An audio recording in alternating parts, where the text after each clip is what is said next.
Europe 1 en attendant, puisqu'on parle justement d'un socialiste. Ils n'ont pas trouvé d'accord, les socialistes, avec le gouvernement pour s'entendre sur une non-censure et se réuniront demain midi. François Bayrou a pourtant tenté de donner des gages supplémentaires, une nouvelle loi sur les retraites à l'automne par exemple, même sans accord entre les partenaires sociaux. Bonsoir Arthur Delaborde. Bonsoir Pierre, bonsoir à tous. Alors qu'est-ce qu'il promet concrètement, François Bayrou ? Eh bien, le cadre global ne change pas. Syndicats et patronat auront 3 mois pour négocier sans tabou, pas même l'âge de départ à 64 ans, promet le Premier ministre.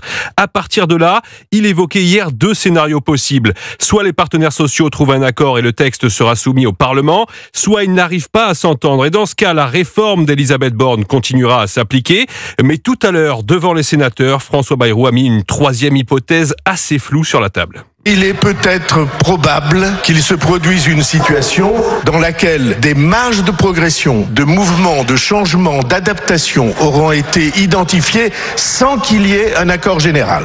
Si c'est le cas, nous proposerons un texte qui reprendra ces adaptations et ces progrès et nous le soumettrons à l'Assemblée. Pas de détails concrets donc à ce stade sur cette 3e voie.